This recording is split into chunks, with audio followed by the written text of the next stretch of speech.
Our first week of buys, Steelers, Packers, Bears, Falcons, all idle this week. Another NFC West matchup on Thursday to get things kick-started, Niners and Rams. And we have another Sunday morning game in Europe, Vikings and Browns in London. And look, last week, both Kyle and Pete were great. But Pete, that's back-to-back. I'm on fire! Let's go. Back-to-back. I thought I had a good week. I come in here blind on how Pete did, and obviously he beat me again. Pete, 8 games over 500. Every week in the YouTube comments we see, how could it add up to that many? There are only this many games. Well, we add in the best bets as well. That counts as a point for the week as well. Glad you cleared that up for all the YouTubers out there. Yeah, we all hit the... That's like Rainbow Ball in the 3-point best contest. Yeah. Just an extra. So there you see the records. I'm Chris Hassel, joined by Kyle Long and Pete Prisco. And let's start it off with another really nice NFC West matchup on Thursday night. It's the Rams, favored by... And if they're not going to generate pressure, the Niners, dude, I mean, what do you expect to happen with Matt Stafford? He's going to pick them apart. 49ers have gone 11 straight games without an interception on defense. Those injuries really hurting this team. So that's Thursday Night Football. Sunday morning, it's another European game, and it's the Vikings, first team to ever play back-to-back games in different European countries. Ireland last week, lost to the Steelers. Now they face the Browns. I mean, they didn't play very well last week. I thought Carson Wentz looked like Carson Wentz we expected to see early in that game, and then he got a lot of garbage stuff at the end of the game and kind of got him back into it. But I didn't like what I saw from them. I really didn't. Offensively, they never really got into a rhythm until it was too late in the game. And they let, the Steelers' offensive line push them around a little bit, and I thought Rodgers made some good, timely throws. He didn't put up big numbers, but then again, nobody in this league puts up big numbers throwing it anymore, or rarely do they do. But I think you look at this game, I think the Browns defense will keep them in it. I had the Browns last week against the Lions. That was one of my losers. And when you looked at it, it should have been a winner. They ripped the punt return. They kept them in the game. Goff didn't do anything. And I think the Browns defense will keep them in this one. I'm going to take the Browns. Who starts for the Browns? Because at this point on Tuesday, we don't know. I mean, Flacco hasn't been benched. But you can't throw Dylan Gabriel on the road in Europe against that complicated defense. Flores? No, you can't do it. So I think it's going to be Flacco. Yeah, I think that this Browns defense will give them a shot in most games that they're in. And we thought about this team as kind of, the usual Browns at the beginning of the season, but we have to take into consideration that they've drafted well. Look at their running game with Judkins, and if you can hand him the football, play a little bit of keep away on this Vikings team and count on your defensive front to provide pressure on third down, that's the formula. Play keep away. When the Vikings do have the ball, they're potentially playing in we haven't been on the field in 20 minutes, we better make it happen. That can cause a little pressure. I'm thinking maybe Carson Wentz again has a tough one on the road. And the Vikings offensive line is banged up. O'Neal went out of that game. Oh, yeah. Kelly went out of that game. I mean, you have injuries on the offensive line. That's never a good thing against that defensive front of Cleveland, because those guys are playing, not just Myles Garrett, the other guys are playing well up front as well. So it could be a problem for Carson Wentz. And the Vikings have given up the most sacks in the NFL this season. 18 times Vikings quarterbacks have been sacked. Again, that's Sunday morning, 9:30. Crowd, we got a full house today. We got Logan Ryan and Rand Carthon in studio with us. Fellas, it's going to be so much fun. How's it going? Oh, man, I'm excited. I'm excited. I'm next to this guy right here. Nah, let's not do that. Oh, no. We're just jumping from studio to studio. Yeah, you guys are... We've been on since the morning shift. Yeah. We're just waiting for some lunch. Yeah, we're putting...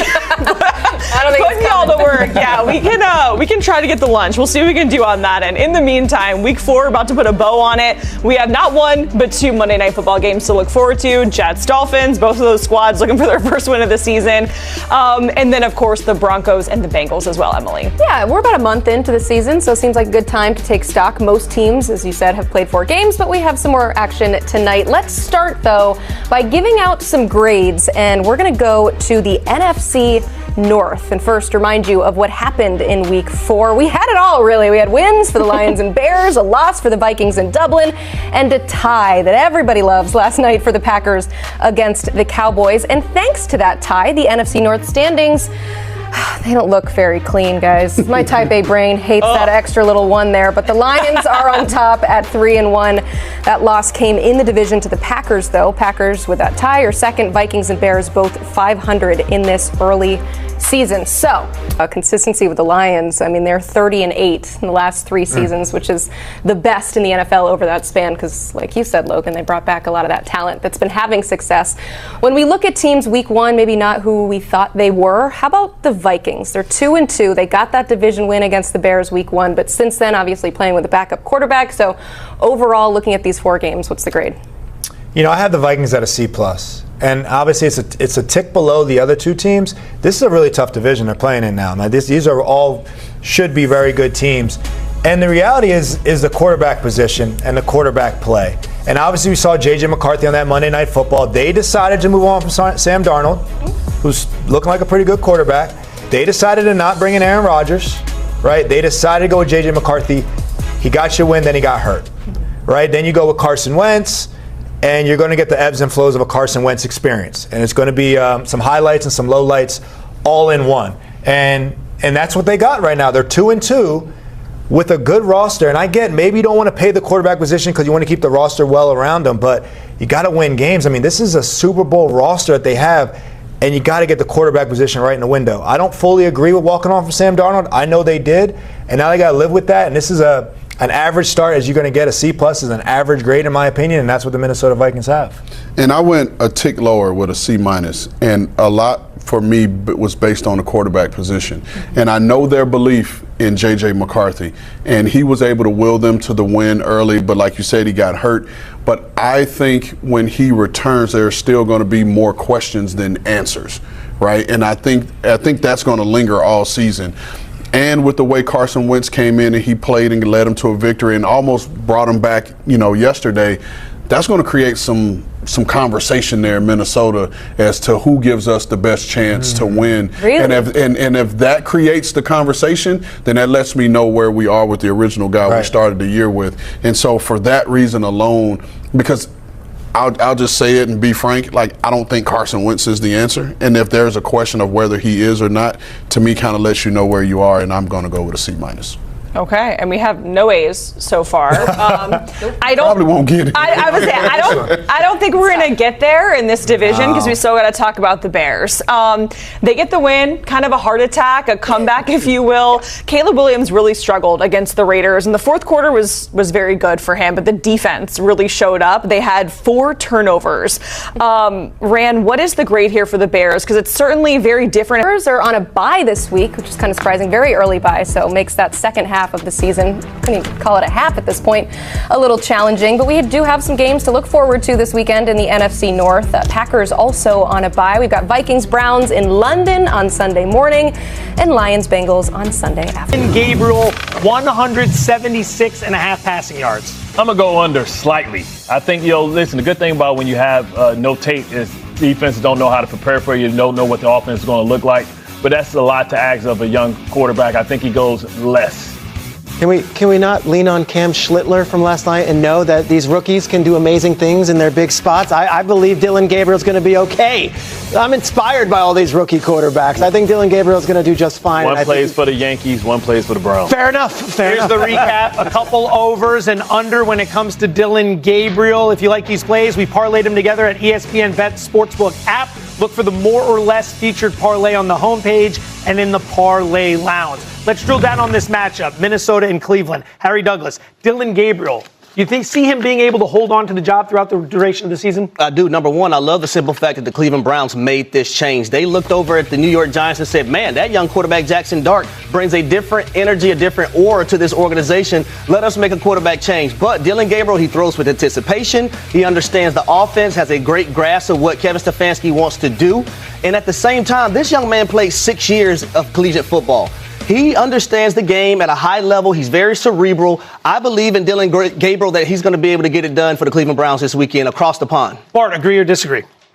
I think he'll fare himself well. They're going to lean on this great defense. When you got a defense like that, you don't have to try and win the game by scoring a lot of points. You let other teams lose it. And I think when you think about all the injuries that the offensive line for the Minnesota Vikings have, Myles Garrett's going to eat. Listen, the Cleveland Browns have one of those throwback defenses that can turn your water off. And I think, they eat a lot this week. I think they lean on the run game, and this young guy gives them a lot of spark. We're going to see what happens when Minnesota sits over there for 2 weeks, how those effects. Are they going to be a fresher team, more acclimated to the time, or is Cleveland going to come over there juiced up? Peter, what are you hoping to see from Dylan Gabriel? Well, it's a big ask because Bart's right. The Vikings were out there for the Ireland game. They stayed out there all week. They're acclimated to the European time zone. They're ready to go. And Dylan Gabriel becomes the first rookie quarterback in NFL history to make his first start overseas. This is not ideal. They're dropping him in an unnatural place where he's not going to be comfortable. That said, what you don't know, you don't know. Maybe it's the best thing possible. Just throw him into the mix and let's go. I've spoken to Browns sources. Here's what they will say.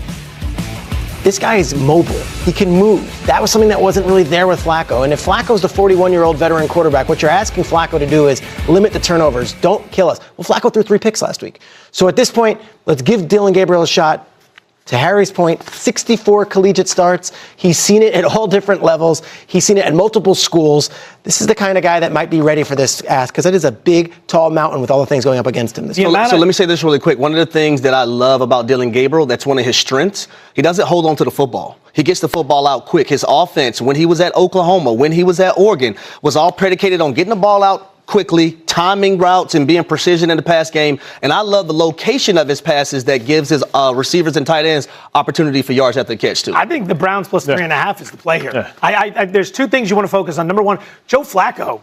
Can it get any worse? The turnover-worthy plays on a consistent basis. And what Kevin Stefanski wants to do is run the football. This Minnesota defense ranks bottom 10 in defensive run success rate. If you're able to run the ball and then lean on the defense, you can keep this within 3.5. You've seen the total plummeting in this game. Bookmakers telling you it should be lower scoring. The message for Gabriel should be don't kill us.